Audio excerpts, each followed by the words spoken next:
자, 지난 시간에 이어서 지금 수인 얘기를 하는데요. 부처님하고 보살님 구분하는 거는 기본적으로 가르쳐 드릴게요. 부처님은 파마머리입니다. 불교 안에 들어와서, 사찰 안에 들어와서 존상들이 이렇게 있다라고 했을 때, 딴 거 다 필요 없고, 그냥 파마머리면 부처님이다. 이것만 기억하시면 돼. 모든 부처님은 파마머리입니다. 파마머리가 아닌 부처님이 딱 한 분이 있는데, 그게 이제 노사나불이라고 장엄보살이라고 해서 마치 보살형의 부처님이에요. 근데 노사나 부처님은 특별하지 않으면 탱화, 그러니까는 불화 속에서만 그런 모습으로 나타나지, 그렇지 않으면 불상으로는 이렇게 부처님 모습이 아닌 보살 모습으로 나타나는 경우는 별로 없어요. 그래서 그냥 일반적으로 그냥 부처님은 파마머리라더라 이렇게 생각하시면 되고, 보살은 뭔가 화려한 관을 쓰고 뭐 이렇게 장식이 쭈쭈쭈 붙어 있어요. 그럼 무조건 보살. 그리고 앞쪽에 있는데 우리 같이 빡이야. 빡 그러면 지장보살. 파마 부처님 화려하면 보살. 그 다음에 빡이면 지장보살. 요렇게 범주 구분을 하시면 됩니다. 기본. 이게 지금 굉장히 저렴하고 약간 무식하게 얘기하는 건데 이거 굉장히 쉬워요. 그리고 한 번만 딱 알아두면 어떤 절에 가서도 이건 인간이면 구분합니다. 그래서 그렇게 돼 있고, 부처님 안에서 이제 구분하는 거예요. 석가모니 부처님은 찍기수인, 땅을 짚는 거거든요. 원래 내용은 어떻게 되는 거냐면, 원래 오른손이 이렇게 올라가요. 참선할 때. 동아시아는 왼쪽 중심이기 때문에 우리가 그런 얘기 하잖아요. 좌우. 우리 전통 표현으로 한자로 쓸 때는 좌우, 그래서 좌가 앞이거든요. 그래서 뭐가 있냐면 우리는 직급상 영의정, 좌의정, 우의정 이런 식으로 좌를 높이는 거고, 인도부터 유럽까지는 오른쪽이에요. 오른쪽이 더 높아요. 그래서 한글로 할 때는 오른쪽, 왼쪽 이렇게 합니다. 그러니까 오른쪽, 왼쪽이라고 표현하는 거는 서구식 영향을 받은 거고, 우리 전통적 표현에는 좌우예요. 그래서 이게 두 가지가 충돌하거든요, 사실. 그래서 인도는 오른손을 위로 올리고 참선할 때, 동아시아로 넘어오면 왼손을 위로 올립니다. 이게 이렇게 하면 이거 선정인이라고 하거든요. 선정인. 근데 동아시아는 이렇게, 그 다음에 인도는 이렇게 하고 있었기 때문에 이 오른손을 이렇게 내릴 수가 있는 거예요.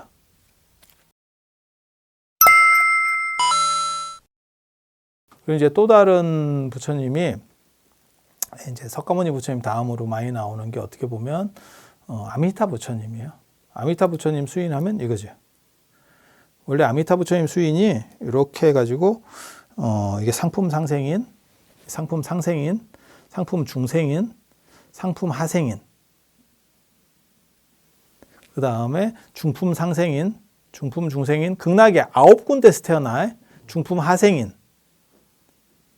그 다음에 하품 상생인, 하품 중생인, 하품 하생인 이렇게. 근데 우리나라는 특이하게도 상품 상생인이었고 대부분 하품 중생인이에요, 전부. 이 수인은 안 변합니다. 그러니까 무조건 이렇게 있으면 무조건 아미타 부처님인 거예요. 왜? 그렇게 약속을 해놓은 거예요. 헷갈리니까. 뭐 석가모니 부처님이 이렇게만 하고 계셨겠어요? 뭐 다른 행동들도 많이 했겠죠. 하지만 그냥 이걸로 규정화해 놓은 거예요. 규정화해 놓은 거예요. 그래서 그건 약속이에요, 약속.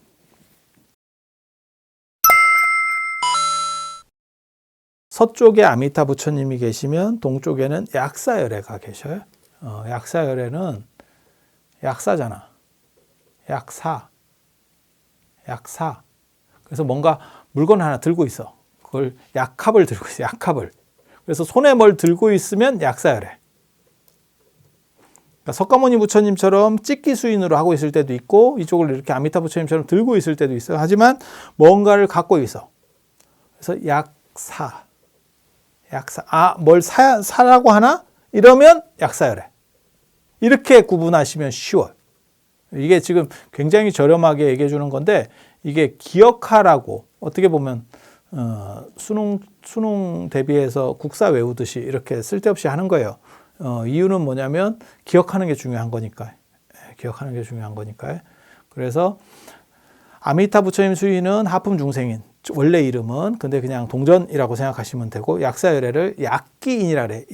약합을 약그릇이라 그래서 약그릇을 갖고 있는 수인. 그래서 약기인.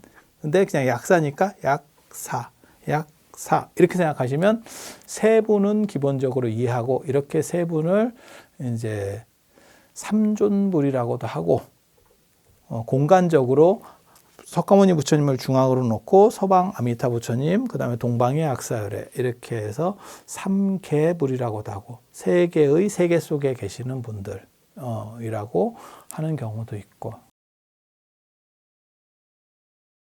삼신불에서 비로자나 부처님을 법신, 그 다음에 노사나 부처님을 보신, 그 다음에 석가모니 부처님을 화신 뭐 이렇게도 보거든요.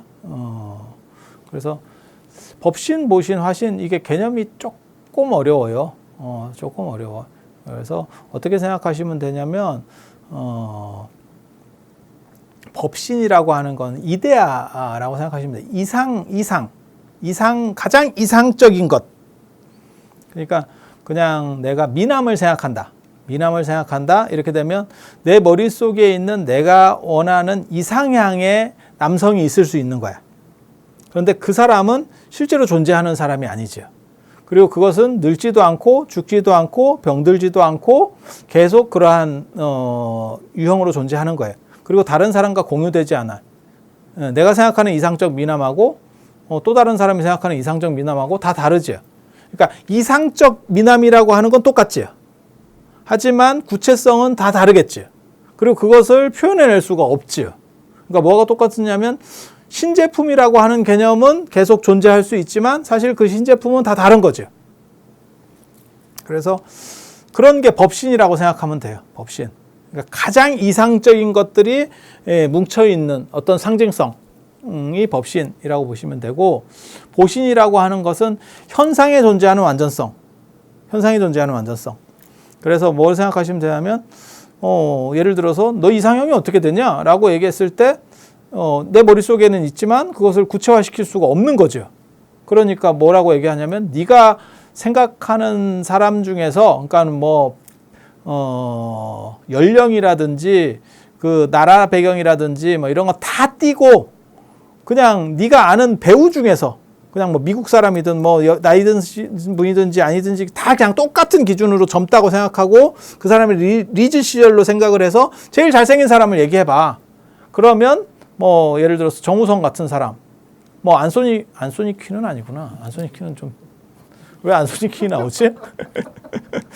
야, 그거는 누가 봐도 좀 아닌데 그건 노트르담의 꼽추에 나왔었는데. 그래서 그런 식의 여러 가지들이 나올 수 있겠죠. 그래서 나는 이러이러한 사람들이 괜찮아 라고 하면, 우리 어렸을 때는 아랑드롱 뭐 이런 거 있었는데 나 아랑드롱 나중에 보니까 뭐 잘생겼는지 잘 모르겠던데. 아니 뭐 베컴 뭐 이런 식 뭐 몰라. 뭐 아무튼 그냥 던지는 거야. 그냥 던지는 거야.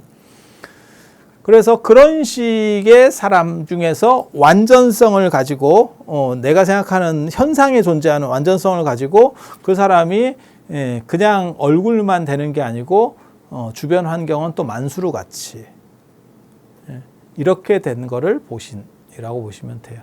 그래서 그런 부처님이 누구냐면 아미타 부처님, 그 다음에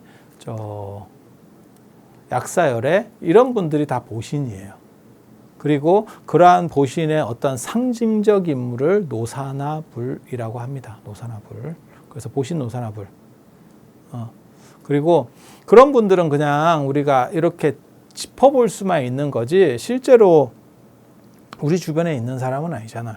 그러니까 우리 주변에서 내가 만날 수 있는, 내가 결혼을 한다거나 뭐 했을 때 가능성이 있는데 바운더리 안에 들어오는 그런 사람 중에서 최고도 있을 거 아니에요. 내 주변에 있는 사람 중에 제일 잘생긴 사람. 존재할 수 있죠. 여러분 같으면 내가 아닐까? 그냥 던지는 거야. 너무 그렇게 이상한 반응을 보이지 마. 그냥 한번 나도 무리할 수 있지만 그냥 한번 해보는 거예요. 뭐 그러니까 유튜브지. 아니면 정규 방송이겠지. 이게 뉴스야? 아무튼 그렇다 치고 그렇게 내 테두리 안에서 내가 제일 선호하고 내가 제일 잘생겼다라고 생각하는 사람, 나 저런 사람이 굉장히 괜찮을 것 같아. 그게 화신. 그리고 화신의 대표적인 사람은 이제 불교 안에서는 부처님은 이제 석가모니 부처님. 그래서 어떻게 보면 좀 친숙하기도 하고 약간 한계적이기도 하고, 한계적이라는 건 뭐냐면 아미타 부처님이나 이런 분들은 세계도 좋고 그 극락이라고 하는 세계도 좋고 완벽하고 그 다음에 제자들을 교화하거나 이런 것도 다 되는데, 석가모니 부처님 같은 경우는 삶도 쉽지도 않았었고 당신이 그 교화를 하는 것도 굉장히 여러 가지 뭐 힘든 일들도 있으셨고 뭐 이런 것들에서 한계적인 부분들이 존재하는 거죠. 그래서 석가모니 부처님은 화신 이렇게 보는 거고, 석가모니 부처님은 지난 시간에 말씀드린 것처럼 찍기수인으로 되고, 노사나 부처님 같은 경우는 설법인이에요. 설법인. 인도에서 설법인은 이렇게 하는 경우도 있고 이렇게 하는 경우도 있고, 이게 이제 가운데로 가슴에 손을 모으면 설법인.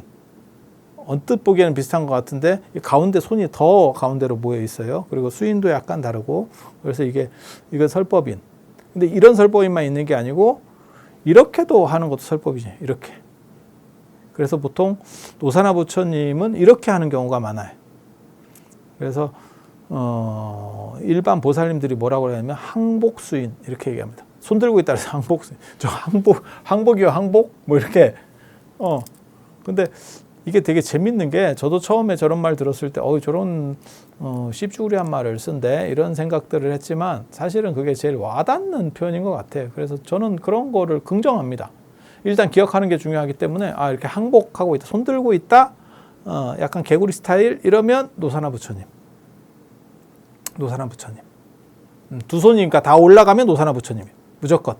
그리고 이거는 원래는 설법인이라더라. 그러니까 법문을 설하는 모습을 형상화해 놓은 거라더라. 라는 정도 생각을 하시면 되고, 그 다음에 비로자나 부처님 같은 경우는 직권인. 손을 말아준다는 뜻이에요.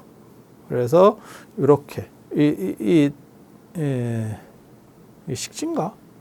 식지? 집게 손가락. 그러니까 이 식지를 세우고, 왼손 식지를 세우고, 이거를 굉장히 좀 어렵습니다. 이거 오른손을 이렇게 동그라미로 만든 뒤에 이렇게 해서 말아주는 거예요. 이렇게 말아주는 거. 그래서 중생을 부처님이 감싸고 있다. 라고 이렇게 생각을 하시면 돼. 근데 이게 굉장히 표현이 어렵거든요. 이거 조각하기도 어렵고 힘들어. 그러니까 저 마곡사나 뭐 선운사나 이런 데 보면 어떻게 돼 있냐면 이렇게 해서 이렇게 돼 있어요. 이렇게. 가슴이 손 중앙으로 모여만 있으면 그냥 비로자나 부처님 이렇게 생각하시면 돼. 이것만 아니면. 이거는 그냥 합장하는 거고, 요거 말고 어떤 방식으로든 이렇게 돼 있든 이런 경우도 있거든요. 그냥 비로자나 부처님 무조건. 그리고 선운사나 저 마곡사 같은 경우 이거를 이렇게 꺾었는데 어떻게 꺾었는지 모르겠는데 이런 식으로 막 꺾어가지고 손가락 부러진 사람처럼 막 이렇게 꺾여 있어요. 그거 다 비로자나 부처님. 그래서 우리 어렸을 때 생각하면 이게 이런 자세가 있었습니다. 이 자세 말고 요걸 두 개를 이렇게 하면 이게 이렇게 쑤시는 이런 걸 보고 응침이라고 합니다. 응침.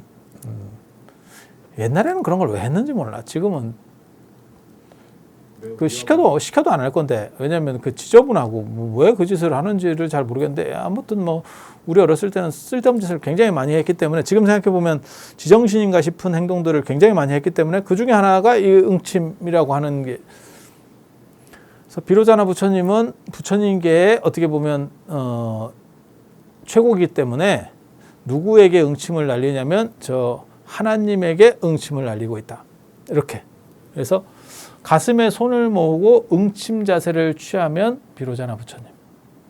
그리고 그 이름은 원래는 직권인. 직권인. 손을 말아주고 있다라고 하는 뜻이에요. 직권인. 그래서 찍기 석가모니 부처님, 항복 노사나 부처님, 그 다음에 응침 비로자나 부처님, 이렇게 생각하시면 부처님의 이 삼신불 구조도 이해가 되는 겁니다. 그리고 또 한 분이 이제 마지막 지금까지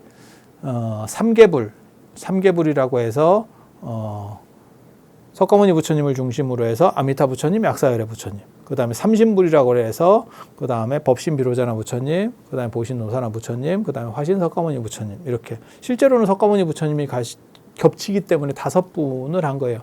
여기서 플러스 1이 있습니다. 플러스 1. 그게 미륵불입니다. 미륵불은 약간 애매해요. 미륵불은 석가모니 부처님이 가시고 난 뒤에 그 다음에 그 다음 번으로 결정되신 분, 대통령으로 투표는 끝나서 당선인 신분으로 있는 게 미륵 부처님이에요. 그런데 취임을 해야 부처님인 거거든. 취임을 해야 대통령인 거거든. 근데 아직 취임을 안 했어. 그래서 당선인 신분이에요. 그래서 미륵 보살이라고도 하고 미륵 불이라고도 하는 거예요. 엄격한 의미로는 미륵 보살이죠. 근데 왜 미륵 불이라고 할까요? 부처님급이니까. 당선인 생각하시면 돼요. 지금 뭐 투표를 해갖고 대통령이 누가 됐어. 그래서 당선인증을 받았어. 당선인이 대통령보다 셉니다. 대통령 막판에 가면 이게 네임더이기 때문에 다 당선인 눈치를 보거든. 이미 결정이 다 됐어. 투표가 끝나가지고 이미 다 경기 끝이야. 당선인이야. 그러면 우리가 뭐라고 부르냐면 당선인이라고도 부를 수 있지만 딸랑이는 사람 입장에서는 대통령 각하. 이렇게 할 수 있는 거예요. 이게 굉장히 지금 우리 생각을 해보면 왜 미륵보살이라고도 불리고 미륵부처님이라고도 불리는지 이해할 수 있어요.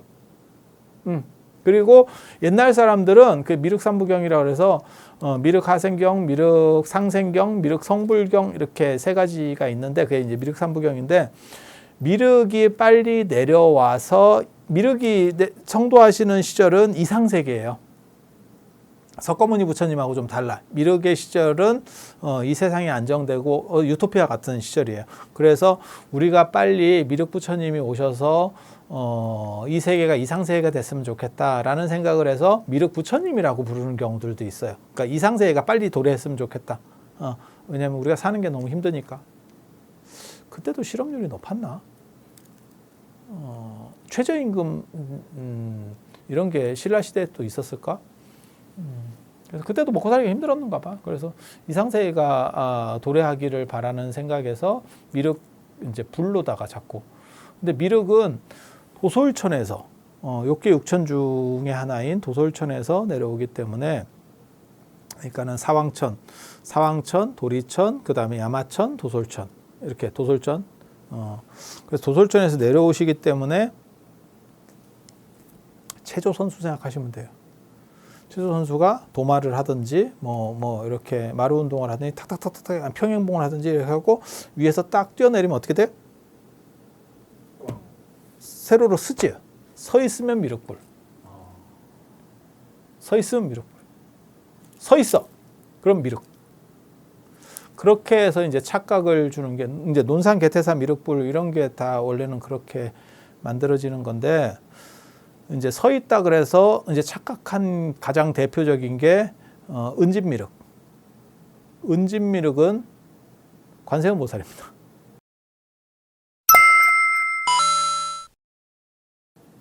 은진미륵은 관세음보살입니다.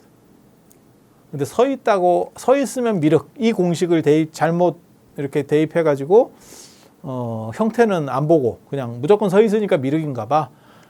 라고 해서 미륵이라고 붙여서 은진미륵이 된 거예요. 근데 원래는 관세음보살. 물론 여기만 그런 게 아니고요. 저 갓바위 저 동화사 옆에 그 갓바위 약사열애불도 마찬가지죠. 이 손을 자세히 보시면 이 약합이 없어요. 그래서 원래 석가모니 부처님. 근데 어느 순간에 누가 약사라고 약을 팔았지. 그래서 약사가 됐어. 그런데 이분이 이 석가모니 부처님이 참 성격이 좋다는 게 거기서 나와요. 그러니까 남의 이름을 부르면서 막 정근을 하면 우리 같으면 막 짜증이 날 건데 그래도 다 이렇게 한 가지 소원을 들어주시고 얼마나 그래. 내가 자연 스님인데 누가 나한테 와가지고 저 조계사 주의 스님 지연 스님 아닙니까? 이렇게 짜증이 날 건데도 그래요? 그러면서 뭔가를 들어 이게 장난하나? 이럴 것 같은데도 이렇게 해주는 거지. 그게 부처님. 그래서 그렇게 오류들이 생기는 경우들도 가끔 있어요. 그리고 미륵과 관련해서는 또 하나가 뭐냐면 미륵은 원래 유목문화하고 관련이 되는 분이에요. 인도가 이제 고대에는 원래 유목문화였었거든요. 그래서 부처님도 우유죽 드시고 깨닫고 뭐 이런 거 나오는 게 뭐냐면 유목문화 전통이죠. 농경문화에서는 우유를 안 먹잖아요. 그래서 우리가 그런 거 있잖아요. 똑같은 차가 중국의 차가 영국으로 나중에 건너가는 거고 이제 차 무역이 이제 좀 문제가 생기니까 스리랑카에서 차를 이제 재배를 하는 거죠. 그게 실론티잖아요. 근데 유럽은 원래 유목 문화가 강했기 때문에 차에도 우유를 넣어서 먹는 거죠. 그게 밀크티가 되는 거고. 커피는 이슬람에서 올라가는 거잖아요. 그게 그러니까 이제 이슬람에 커피가 들어가서 걔네 또 유목 문화하고 또 이렇게 사도작 붙으니까 밀크티가 아니고 라떼가 되는 거예요. 라떼. 라떼는 말이야 이러면서 이제 마시는 거지. 그래서 개나 거리나 다 우유를 탄다라고 하는 거는 그 유목문화 전통인 거거든요. 그래서 우리가 어렸을 때만 해도 소젖을 먹는다고에 대한 굉장히 많은 이 반발이 있었어요. 그때만 하더라도 이제 분유 이런 게 좀 들어오는 초창기, 제가 90년대생이긴 한데 내가 옛날 걸 좀 잘 알아. 그래서 그런 데 대한 반감들이 있었어. 그래서 옛날 어른들이 뭔 얘기를 했냐면 분유를 먹으니까 요즘 애들이 뭐 소처럼 말을 안 듣고 어쩌고. 근데 제가 그때 그런 얘기를 들으면서 쓸데없는 생각을 했던 거는 소가 사람보다 말을 잘 듣는 것 같은데. 그래서 모유보다 분유를 먹는 게 더 좋을 것 같은데. 이런 생각을 했었어요. 근데 그 소가 아니었지. 젖소니까 이거는 분유 나오는 소하고 우리 황소 젖을 빨지는 않잖아. 근데 그런 비판 때문에 그런가? 요즘은 또 사냥류를 먹이던데? 사냥류? 염소젖 먹는 거지. 한마디로 얘기해서 염소젖. 그래서 그렇게. 그래서 부처님께서도 우유죽을 뭐 드시고 뭐 제호 뭐 이런 얘기들 나오는데 그런 게 요즘으로 말하면 요플레 같은 것들이에요.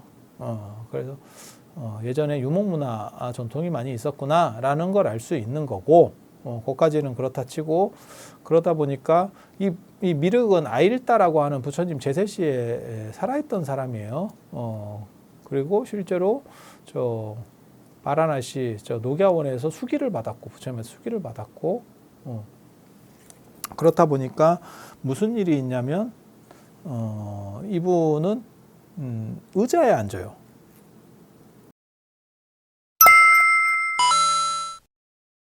미륵 특징이 의자에 앉는다는 점입니다. 그래서 미륵보살 방가사유상도 의자에 앉으면 미륵 이런 생각을 하는 거예요. 미륵에 대해서는 이거 다리 자세나 이런 걸 좀 보여줘야 되는데 이 책상에 있어서 좀 그런데. 근데 유목민의 의자가 뭔지 아세요? 유목민의 의자하고 농경민의 의자하고 달라요. 우리가 일반적으로 앉는 의자는 이거는 대부분 나중에 이제 유목문화, 의자 문화는 무조건 유목문화입니다. 농경민들은 계속 한 군데서 살기 때문에 그냥 바닥을 깨끗이 하면 되고, 유목문화는 계속 이동해야 되기 때문에 바닥을 깨끗이 하는 게 의미가 별로 없어요. 그러니까 의자 같은 걸 쓰게 되는 거고, 그런데 걔네가 말이나 이런 데 짐을 싣고 옮겨야 되니까 의자가 크면 안 돼. 그리고 또 이 의자를 어디다도 쓰냐면 유목이라 그래서 계속 이동해 가는 게 아니에요. 이동 거점들이 정해져 있어. 정해져 있고, 한 번 이사를 가면, 뭐, 파오든, 게로든, 게르든, 몽고 텐트 같은 거 생각하시면 돼. 그런 걸 가지고 이사를 가면, 거기 있는 풀만 먹이는 게 아니고, 한 사람이, 양이나 소나 말이나 이런 걸 끌고 가서, 거기서 며칠씩 그 근처에 있는 풀을 먹이고 다시 돌아와. 이쪽으로 가서 또 먹이고 다시 돌아와. 이렇게 하는 거거든요. 그런 게 이제 소설로 나오는 게 알퐁스도대의 별, 우리 교과서에 있었는데, 그러다 보니까 그냥 별이나 보고 양치기 할 일이 없는 거야. 아무 대화할 놈도 없고, 양하고 대화를 해야 되는데, 양하고 대화하는 것도 될 것 같은데. 요즘 개하고 대화를 많이 하더라고, 사람들이. 집에서 이렇게, 아이고, 밥 먹었어요? 아이고, 뭐 이러면서 대화를 하던데? 개 언어를 배우나 봐. 개하고도 대화가 되면 양하고도 대화가 되지 않을까? 아무튼 그런 상황이 연출되는데 거기서도 의자를 쓰거든요. 근데 그게 이제 짐이 되니까 이런 큰 의자를 쓰는 게 아니고 낚시 의자 같은 접이식 의자 같은 걸 써요. 옛날에도. 그렇게. 근데 그런 의자의 특징이 이게 낮어. 낮어. 그리고 그런 유목하는 사람들은 이제 가운데다 이제 불 피우고 이제 고기 같은 거 구워 먹고 이제 동그랗게 앉으면 거기에도 이제 낚시 의자 같은 걸 가지고 이렇게 쭉 앉아버리면 무슨 일이 벌어지냐면 다리가 이렇게 우리가 지금 앉는 것처럼 높은 의자가 아니어서 다리가 이렇게 내려가질 않아요. 내려가지 않고 다리를 앞으로 좀 뻗는 모양이 되죠. 이거 내가 밝혔어. 이거 한 놈도 모르더라고. 이게 또 억장이 무너져서 내가 이걸 다리를 이렇게 뻗어야 되는 거야. 내가 보여주면 쉬운데 이렇게 뻗어야 되는 거야. 근데 뻗으면 앞에 사람 입장에서 볼 때 싸가지가 없지. 저게 다리 뻗는다. 이렇게 되는 거지. 그러면 어떻게 되냐면 다리를 교차해. 이게 교각상이라고 하는 거예요. 그래서 미륵보살은 의자에 앉아 있거나 교각하거나 안 그러면 한 다리를 올리고 있는 방가사유상. 그래서 미륵이라고 하는 대상은 내려온다라는 것 때문에 서 있는 자세. 서 있으면 미륵. 의자 관계되거나 쭈그리고 앉아 있으면 무조건 다 미륵. 이렇게 보시면 돼요. 손에 뭘 들고 있거나 수인이 뭐 어쩌다 그 필요 없고 그런 건 없고 의자하고 서 있는 거. 그 다음에 의자를 빼서 쭈그리는 자세. 기마 자세 같은 거. 이렇게 하고 있으면 미륵. 이렇게 생각하시면 돼요.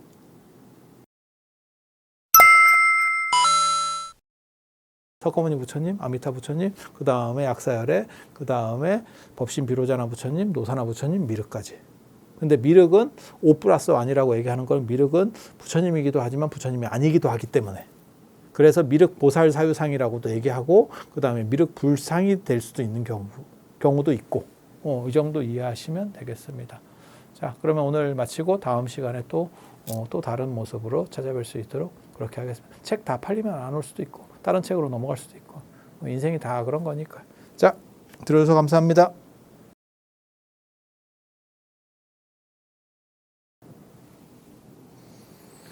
자, 안녕하세요. 지난 시간에 부처님 수인과 관련된 이야기를 했고 이번에는 보살들의 특징에 대한 거 몇 가지만 말씀을 드리도록 하겠습니다. 대승불교 하면 어떤 의미에서는 우리가 불교라고 하지만 실제로는 보살교의 속성도 굉장히 강합니다. 왜냐하면 우리가 보통 이제 기도하는 대상들이 뭐 석가모니 부처님이나 아미타 부처님이나 약사열애에 기도를 하는 경우도 있지만 대다수 가장 많은 범위를 차지하는 게 관세음 보살과 지장 보살이기 때문에 그래서 보살이라고 하는 분은 부처님이 대승불교에서 보살은 부처님이 충분히 될 수 있는 분이지만 그 위치에 오르지 않고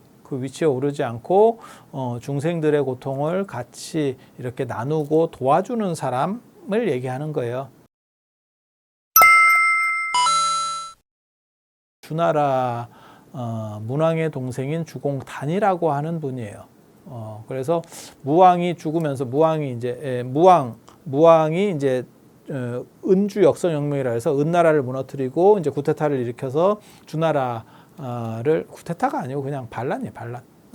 이거는 뭐 안에서 일어나는 게 아니고 그냥 반란. 반란이나 구테타나 똑같은 거 아니에요? 그러고 보니까 또 그러네.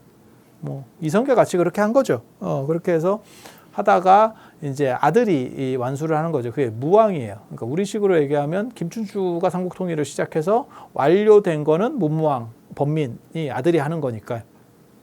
그래서 무왕이 주나라라고 하는 거를 세웠는데 문제는 이 무왕이 죽고 이제 소왕이 들어서는데 걔는 이제 나이가 어리지요. 그러니까 그 형제들이 대부분 이제 개국공신의 형제들은 다 강력합니다. 개국공신의 아들들 뭐 이런 사람들 우리도 뭐 이방원이나 뭐 이런 사람들 생각하시면 되죠. 그 다 강력합니다. 왜냐하면 그때 아버지를 도와서 다 창업의 1등 공신들이기 때문에 다 개인기들이 굉장히 대단한 분들이죠. 그래서 주공이라고 하는 분이 이제 어떻게 보면 섭정 비슷한 역할을 했는데 그 주공은 끝까지 어린 조카를 이렇게 보호하고 나라의 기틀을 완전히 다지고 나서 어린 조카가 성장을 하니까 자기는 노나라라고 하는 원래 조그만 나라가 있어요. 그러니까 주라고 하는 큰 제국이 있는 거고 거기서 노나라라고 하는 자기 영토, 봉지로 되돌아가는 거죠. 되돌아가는 거죠. 그래서 공자가 저렇게 하기 굉장히 어렵다라고 하면서 가장 공자가 좋아했던 게 이 주공단이라고 하는 분이에요. 왕이 충분히 될 수 있는데도 불구하고 조력자로서 나오면서 중생의 아픔을 계속 공감해 주는 게 보살이라고 생각하시면 돼요. 그러니까 왕은 아닌데 어떻게 보면 왕급보다 더 높을 수도 있는 사람? 아니면 그 정도의 실력권이 충분히 있는 사람이라고 보시면 돼요. 그래서 부처님이 되면 어떻게 보면 약간 격 차이가 더 벌어지면서 중생의 아픔을 잘 못 느낄 수도 있기 때문에 그래서 일부러 그 자리에는 안 오르고 이 보살 중에서 이제 유명하신 분이 관세음 보살, 그 다음에 지장 보살, 그리고 거기에 이제 문수 보살, 보현 보살. 요 이제 네 분을 문수, 보현, 관음, 지장 이렇게 4대 보살이라고 하죠. 그리고 이제 거기에 한 분이 더 들어가면 이제 대세지 보살, 아미타 부처님의 좌우 부처로 되니까. 그래서 문수 보살 사실은 보현 보살이 투톱입니다.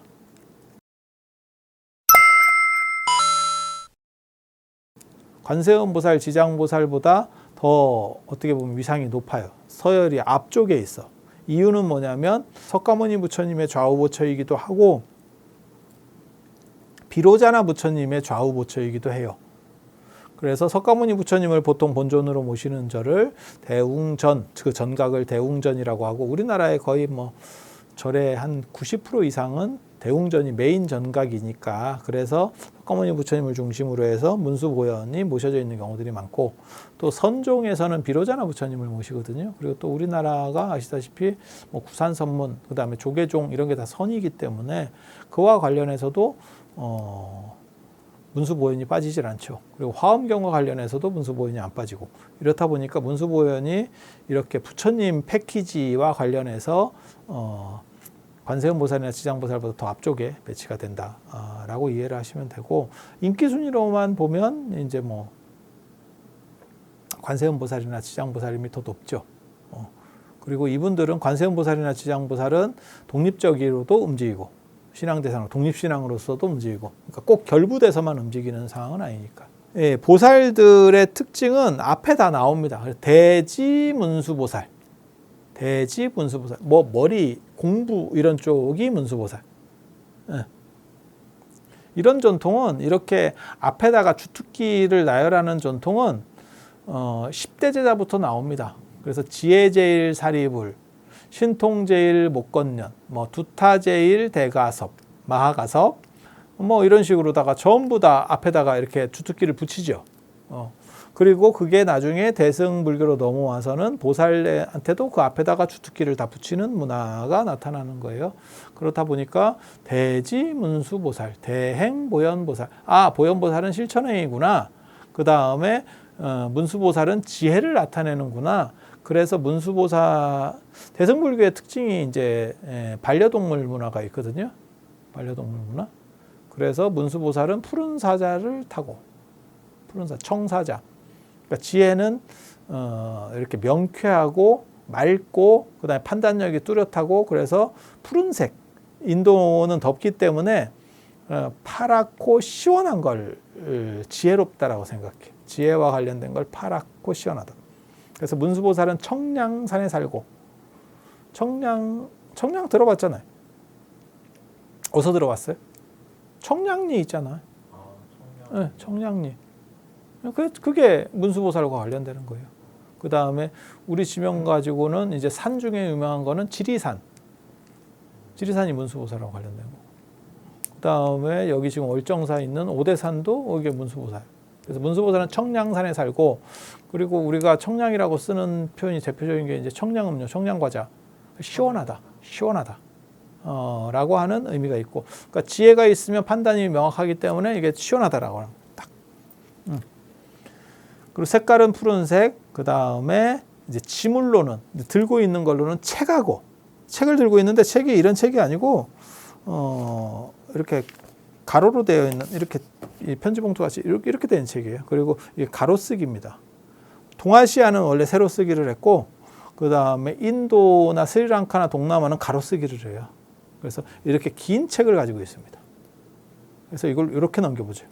우리나라가 하고 있는 이렇게 두루마리건 그걸 권자본이라고 하는데 이렇게 당기는 거 있고 그 다음에 절첩본이라 해서 이렇게 병풍같이 이렇게 지그재그로 접는 본이 있는데 그거와는 달라요. 그거는 세로본이고 이건 인도 거는 가로본이에요. 인도 불교 문화는. 그래서 인도에서부터 유럽까지는 가로쓰기고 동아시아는 세로쓰기예요. 그래서 그게 조금 다릅니다. 그래서 이렇게 길쭉한 걸 하나 들고 있고 그 책 이제 공부하면 책이잖아요. 그리고 칼을 들고 있어요. 푸른 칼을. 이제 칼이라고 하는 게 명확한 판단, 명지, 밝은 지혜 이런 걸 나타낼 때 푸른 칼. 그리고 이제 반려동물로는 사자, 그것도 푸른 사자, 청사자. 왜 사자를 생각하냐면 인도에 이제 토템이 사자 토템도 있고 킹코브라 토템도 있고 코끼리 토템도 있고 뭐 이런 토템들이 대표적으로 있는데 그 중에 사자를 지혜롭다라고 하는 거는 사자는 1대1로도 세고 1대1로도 호랑이가 사자고 그냥 맞짱을 뜨는 정도지 호랑이가 사자를 못 이겨요. 그 정도로 세고 그러니까는 막말로 얘기해서 그냥 육상 동물 중에는 사자, 호랑이가 제일 센 거잖아요. 지금 현재 존재하는 걸로는 뭐 그렇겠죠. 티라노가 살아있지 않으면 뭐 그 제일 세겠지 뭐 공룡이나 이런 거는 같이 살 일이 없으니까. 그래서 그렇게 센데도 불구하고 호랑이는 이게 닌자 같이 혼자 다니면서 이렇게 딱 매복했다가 확 덮치는 식의 공격을 하고 숲에 사자는 진을 짜죠. 그래서 쫙 해서 몰아가죠. 그리고 뭐 물소라든지 뭐 누라든지 뭐 임팔라라든지 이렇게 딱 보면 사자가 공격하는 놈이 있습니다. 그건 약한 놈, 병든 놈, 나이 든 놈. 이런 놈 중에서 그거를 몰아가면서 최대한 낮은 포복으로 쫙 가서 동시에 그걸 쫙 몰면서 그 한 놈이 떨어지게 만들죠. 물 위로부터 이탈하게. 그렇게 해서 작전을 짜서 이게 되게 재밌는 게 제가 늘상 그런 얘기 하는데 호랑이는 닌자고 사자는 조폭이에요. 떼거리로 1대1도 센데 이거는 무슨 떼거리로 덤비니까. 근데 사람들이 볼 때 인도 사람들이 볼 때 저걸 지혜롭다고 생각한 거예요. 모리 사냥을 한다라고 하는 건 일반 동물에게서 볼 수 없는 거잖아요. 그리고 그건 진짜 특이한 거는 맞아요. 왜냐하면 센 놈은 무리를 안 줘요. 호랑이만 저렇게 생활하는 게 아니고 뭐 치타도 그렇고 표범도 그렇고 다 떼거리로 안 다녀. 센 놈은. 떼거리로 다니는 놈은 다 삐리삐리한 것들이야. 동물의 왕국을 봐봐. 다 떼거리는 약하니까 무리를 지어서 저 힘을 보여주려고 하는 거고, 그런데 사자는 최강의 포식자인데도 불구하고 떼거리를 지으니까, 그리고 그걸 조직적으로 딱 이렇게 하고, 그래서 사자를 지혜롭다라고 생각을 한 거예요. 보현보살 같은 경우는 이제 보현보살은 코끼리를 탑니다. 이제 대행 보현보살이거든. 대행. 그래서 실천을 하는 거고, 코끼리는 우직하고 지혜롭고 그 다음에 이렇게 뭐랄까 지구력이 있고 이런 식으로 사람들이 판단을 해요. 뭐 코끼리가 지능이 좋은 거는 뭐 다 널리 알려진 이야기고, 그리고 코끼리는 센데도 불구하고 뭐 사자나 뭐 이런 식으로 킹코브라나 이런 식으로 위험하다는 생각은 없어요. 왜냐하면 코끼리가 인간이 코끼리를 가축화해서 쓴 게 굉장히 오래됐거든요. 그러다 보니까 코끼리를 그렇게 두려워하진 않죠. 코끼리의 이렇게 듬직함. 그래서 보현보살도 보현보살이 타고 다니는 게 유가백상이에요. 흰색 코끼리로 어금니가 6개, 상아가 6개. 그래서 보현보살은 문수보살 맞은편에 있고, 문수보살 맞은편에 있고, 그냥 세트로다가 이전 정도 이해를 하시면 뭐 큰 문제는 없습니다. 기본적인 거 한 가지, 뭐 관세음보살과 지장보살 얘기하기 전에 기본적인 거 한 가지 말씀을 드리면, 보살이 두 종류가 있어요. 대승불교의 보살님이 두 종류가 있어요. 하나는 제가보살을 모델로 했다. 그러니까 제가인, 그러니까 왕이나 귀족 같은 목장을 하고 있는 그런 분들이에요. 그런 분들을 제가보살이라고 하는데 제가인의 형태를 가진 보살. 대표적인 게 관세음보살, 대세지보살, 보현보살 같은 분들입니다. 그리고 이제 출가보살이라고 해서 출가한 승려가 보살이 되는 경우예요. 그래서 그런 경우로 이제 가장 대표적인 거는 지장보살. 이게 머리를 밀고 있는 지장보살. 그리고 문수보살도 사실은 출가보살입니다. 그래서 문수보살도 원래는 출가인인데 몰라 머리를 오래 안 깎았는 것 같더라고. 그래서 문수보살은 상투를 보통 들고 나와요. 그래서 일개 문수, 뭐 5개 문수, 뭐 이런 식으로 해갖고 상투 개수에 따라서 이제 문수보살을 구분하는 방식들이 있어요. 5개면 5개 상투를 가지고 있다라는 뜻이에요. 머리를 이렇게 따더라고요. 그게 어떤 특징적인 문화가 있을 건데, 그게 뭘 의미하는지 정확하게 제가 지금 잘 모르겠어요. 모르면 말고, 모르는 걸 어떻게 해? 그래서 그게 어떤 인도의 머리 묶는 풍습이라고 하는 게 신분을 나타내는 방식들이거든요, 대부분. 그래서 특정 지역의 신분과 관련된 그런 부분들이 있었을 거예요. 그래서 문수보살도 문수살이 법왕자보살이라고 할 때 그 법왕자라고 하는 게 법왕의 아들이라는 뜻이거든요. 법왕은 거기서 부처님입니다. 그래서 출가보살이다라고 하는 걸, 그러니까 소속은 출가보살인데 형태는 제가보살이라더라. 이렇게. 그래서 형태도 출가자고 그런 경우는 지장보살이고, 그 다음에 제가인으로 통일된 거는 관세음보살, 대세지보살, 그 다음에 보현보살, 그리고 출가보살이 한 분 더 있는데 그게 미륵보살. 그 다음에 관세음보살님 같은 경우는 이제 가장 대표적인 게 문수보현이 석가모니 부처님하고 비로자나 부처님의 좌우보처라면 이제 관세음보살 같은 경우는 두 가지 성향을 가지는 거죠. 하나는 아미타 부처님의 좌보처로서 그때는 이제 대세지보살하고 같이 나오는 거고, 극락 이제 속성을 가지는 거고, 이게 관세음보살의 특징이 투잡보살이에요. 그래서 월급이 두 군데서 나오는 건 아니지. 극락에서는 월급이 나오는 거고, 이제 보타락가사는 사바세계 안에 있습니다. 극락에 있는 게 아니고 남인도의 사바세계에 있는데 거기서는 이게 당신 점포지. 그러니까는 뭐 어떻게 생각하시면 되냐면 대기업의 임원인 동시에 내 회사도 하나 갖고 있는 거야. 대단하지. 그래서 관세음보살의 인기가 굉장히 좋기 때문에 화엄경에서 보면 이제 남인도 보타락가산에 주석하시는 내용들이 나오고, 그 보타락가산에 관련해서 가장 세세한 묘사를 해놓은 거는 대당서액계 현장 스님이고, 그 다음에 그걸 그림으로 도상화해 놓은 게 수월관음도, 고려불화에 나오는 수월관음도다라는 정도 생각을 하시면 되고, 그리고 이제 관세음보살 신앙과 관련해서 제일 영향력을 많이 준 거는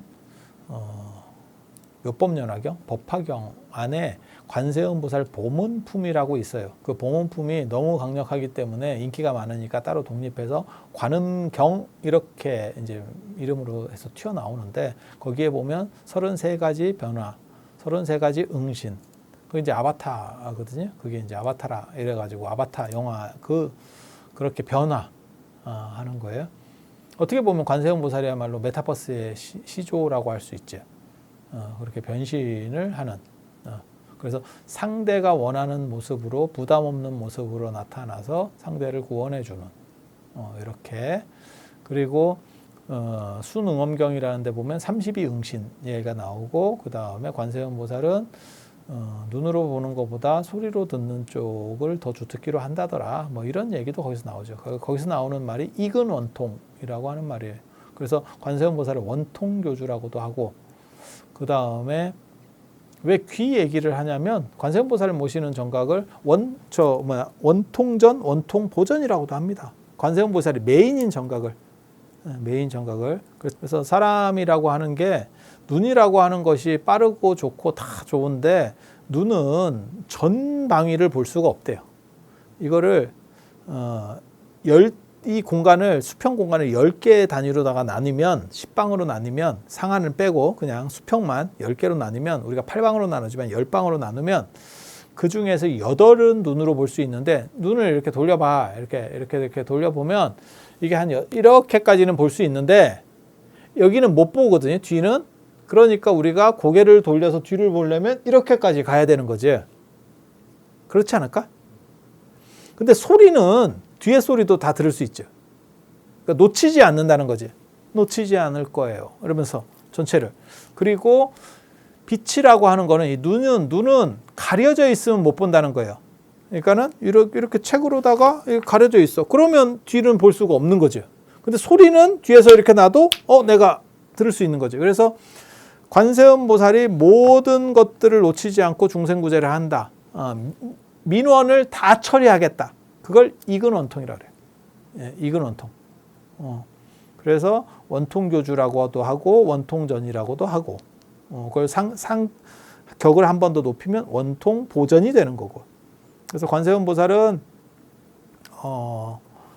경전 버프를 굉장히 많이 받죠. 화엄경, 법화경, 능엄경이라고 하는 이 어떻게 보면 대승불교의 상당히 중요한 핵심 경전들에서 관세음 보살이 나오니까 동아시아에서 관음실이라고 하는 것은 뭐 대단한 거고, 그리고 관세음 보살의 어떻게 보면 사수, 군대로 얘기하면 사수인데, 그러니까는 멘토, 안 그러면 모델, 롤 모델이 아미타 부처님이잖아요. 그래서 아미타 부처님을 이마에 이렇게 모시고 관세음 보살은 그렇게 계신다는 거죠. 그래서 이마에 이 보관에 아미타 부처님, 어떤 부처님이든지 서 있든 앉아 있든 어떤 사람 형태가 있으면 관세음 보살 이렇게. 그래서 관세음 보살은 뭐 사람들이 잘 안 틀리죠. 원래는 이게 이마에 있는 게 아니고 관세음 보살 상투를 틀거든요. 이렇게 상투를 그 상투 안에다 넣는 거예요. 그래서 그분의 이런 에너지가 내 몸을 보호하고 나는 그분을 정대하고 다닌다. 이렇게 머리에 받들고 다닌다. 그리고 우리나라에서 이제 관세음 보살 신앙이 크게 융성하는 거는 의상대사가 화엄종의 시조이기도 하지만 해동 화엄의 시조이기도 하지만 우리나라 화엄의 시조이기도 하지만 관세음 보살 빠거든요. 관세음 보살 빠거든요. 그래서 백화도량 발언문에 보면 백화도량이 보타락가산을 번역한 말이에요. 소백화가 보타락가산이거든요. 관세음 보살이 남인도에서 머무르시는 데가 보타락가산이에요. 관세음 보살이라고 하는 분은 머리에 아미타 부처님을 이고, 그 다음에 의상대사 같은 경우는 뭐라고 하냐면 그 백화도량 발언문에서 내가 아미타 부처님을 관세음 보살님이 머리에 이렇게 이고 닮아가려고 하듯이 나는 관세음 보살을 머리에 이렇게 정대를 하고 그렇게 살겠습니다 라고 하고, 거기서 또 뭐라고 얘기하냐면 천수주를 외우겠다라고 하는데, 그게 이제 신묘장구 대다라니가 우리나라에서 유행하게 되는 이유예요. 그게 의상대사 역할입니다. 그러니까 반야신경은 티베트 불교부터 시작해서 동아시아 일본 불교까지, 그러니까 중국에서도 하고 일본에서도 하고 다 하는 게 반야신경이고, 반야신경은 현장법사가 원을 내서 내가 유행을 시키겠다라고 한 원을 세웠던 그런 부분 때문에 그렇게 영향이 큰 족적이 남는 거고, 그 다음에 신묘장구 대다라니, 천수경의 핵심인 신묘장구 대다라니는 의상대사 때문에 그렇다 보니까 우리나라만 합니다. 그러니까 일본이나 중국에서는 천수경을 하지 않습니다. 티베트는 뭐 물론 안 하고요. 그래서 그런 식 생각을 하시면 돼요. 그래서 관세음 보살은 기본적으로 이마에 저걸 가지고 있다더라. 화불을 모시고 있다더라. 화신, 그러니까 부처님의, 아미타 부처님의 상징이지, 상징. 아미타 부처님 자체가 들어올 수는 없는 거니까 아미타 부처님의 모습을 모시고 있는 거예요. 그걸 이제 화불이라고 합니다. 화불이라고 표현을 하는 거고, 그리고 손에는 뭘 드냐면 정병, 깨끗한 병, 조관, 그 다음에 군지라고 하는데, 군지카, 뭐 이렇게 인도 말로는 그렇게 하는데, 그래서 그게 수행자의 물병이에요. 근데 원래 관세음 보살은 사실은 그래서 뭐 저기 해수관음이나 낙산사 해수관음이나 이런 데 보면 관세음보살이 이렇게 병을 들고 있기도 하고 남해 보리암 뭐 이런 데 가면 이렇게 뒤집어서 뭐 물이 나오는 경우도 어떤 데는 있고 뭐 이렇게 하죠. 그렇지 않나요? 그 뭐 감노병 뭐 저거 하는데 사실은 그게 정병이고 수행자들이 가지고 다니는 물병이에요. 물병. 그 물병으로 이제 물도 마시고 그 다음에 어디 실내로 들어갈 때는 인도 사람들은 맨발로 다니기 때문에 이제 발을 씻을 때도 있고 그리고 꼭 이렇게 들어요. 이렇게 잡는 게 아니고 이렇게 병을 이렇게 잡아. 관세음보살 손으로 들고 있는 그림이라든지 그러니까 강진무의사 그 백이관음도 뒤에 자항보도인데 그게 그런 그림이라든지 뭐 이렇게 다 상을 보면 이렇게 들고 있어요. 고려부라도 이렇게 들고 있어요. 이게 아마 이렇게 손을 내리고 들을 때 이게 균형이 맞을 거예요. 이렇게 잡는 것보다 이게 오히려 맞는 거예요. 그래서 병이 이렇게 턱이 있는 거죠. 콜라병 위에 이렇게 턱이 있듯이 이렇게 턱이 딱 끼게. 그리고 이렇게 생긴 병이 아니고 사실은 이게 조관이라 그래서 주전자 같은 거예요. 위에는 고리가 있고 고리가라기보다는 턱이 있고 잡기 편하게 턱이 있고 주전자 같은 거예요. 그래서 물로도 이렇게 쓰고 그거는 이제 마시는 물, 씻는 물, 그 다음에 결정적인 물로 쓰죠. 어떤 물로 쓸까?